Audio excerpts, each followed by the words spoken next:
not saying to be weird. I'm saying to be righteous. We should always respect one another. We should love one another. I know that women are the talkers, you know. The men, we don't talk so much. Actually, studies show that men talk just as much as women. It's just different what we talk about. I love being a man. Coming back from Africa, we are running our men down. You know, why is it always the white guy who's stupid on the TV commercial? Have you noticed that? I think it's you African Americans and you Latinos. It's going to come and get you guys too pretty soon. They're picking on the men. Have you noticed this? It's always the white guy who's stupid in the commercial. We're running down our men. We don't know how to be men anymore. I'm glad I'm a man. Men gather around broken machines. Yeah, I like that.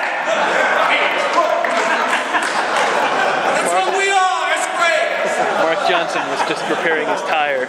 Men love that we talk, we encourage.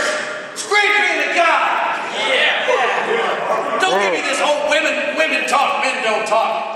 Men talk. And if somebody says differently, then they're weird. It's probably not a man anyway.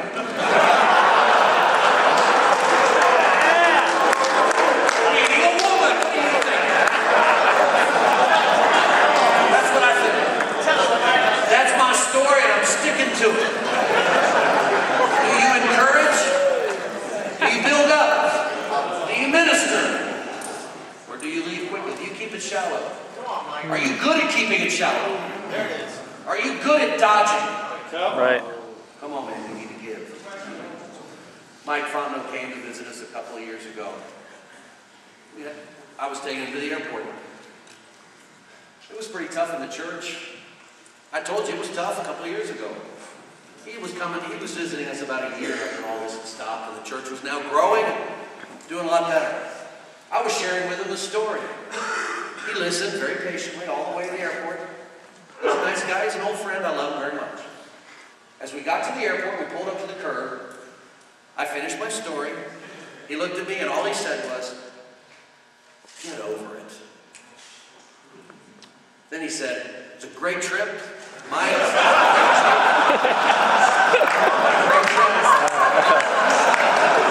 And I said, "Have a nice one." And he walked away. And of course, I looked at my wife, and my wife was like, "I told you you would always." I'm so glad he said that. I'm so glad he said that. Because he was right. It was time to get over it. I drove home. I said, "Honey, he was right. I'm just going to get over it. I'm over it."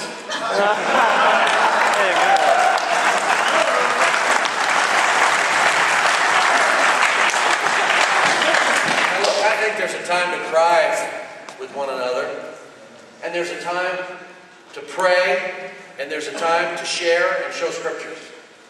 But he was spot on. A year later, this was being a crybaby. Thanks. You don't get that at the movie theater. You don't get that at the parent-teacher meeting. That's something you only get here. People love you, tell you what they really think because they want to help you. Feast, brother. Don't rush out. Feast on the fellowship. Okay? Amen. The last point. Almost done. Last point. Matthew 18.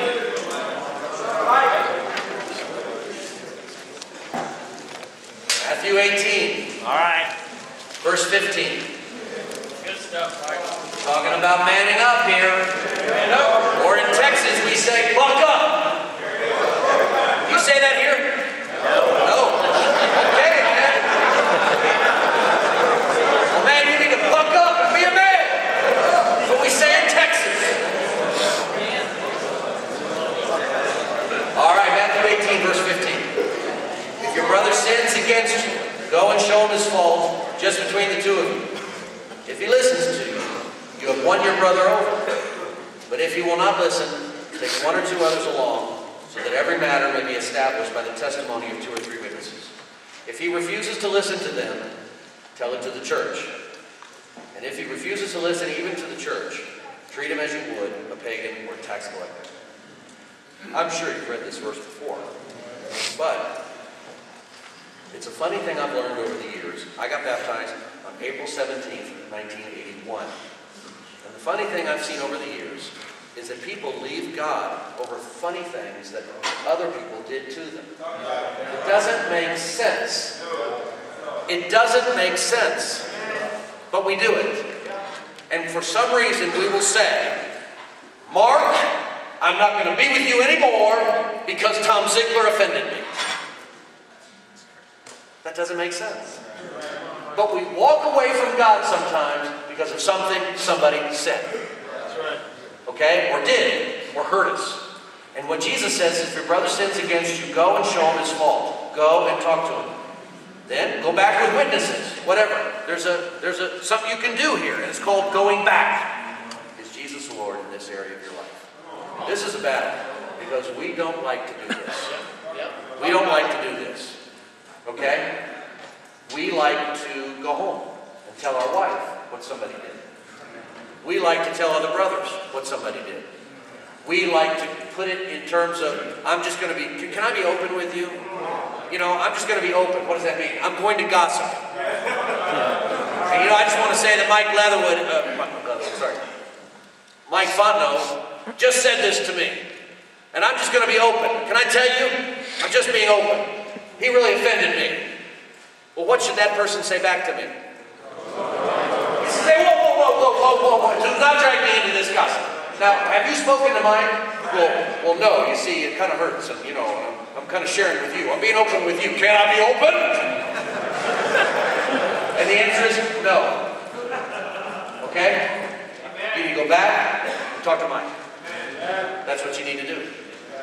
If you don't send him back, then you are participating in gossip. I know we love to hear it. Sure, bro, be open. He was. Oh, that's terrible. How'd you react? Oh, that was so righteous of you. Boy, you're really something. What'd your wife think? Oh. Man, that Mike. Well, I'll tell you, bro. One of these days, before the Lord comes back or something, maybe you should get in there and talk to Mike. We're so whipped. Come on, Mike. Because we like hearing the gospel. Now, on the other hand, there's Matthew chapter 5. Verse 23. Therefore, if you are offering your gift at the altar, there remember that your brother has something against you. Leave your gift there in front of the altar. First go, tell your wife everything, then come and offer your gift. No. First go and be reconciled to your brother. Now look, if I'm upset at Mike, I need to go to Mike. And if I'm upset at Mike, Mike needs to be coming to me if he knows. That's how it works. We are coming from across the fellowship. Because it really gets really bad. Sometimes you can be a part of a church and you're sitting over there because he was sitting there. Or you are shining up your trophies about how that guy, he didn't speak to you right back in 1999. And you still remember it. And we save these things up. And I've seen people fall away. How many of us have seen people fall away because they couldn't work it out or forgive? How many have seen that? Look at this. This is big.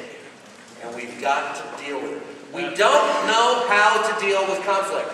Let's roll a video that illustrates conflict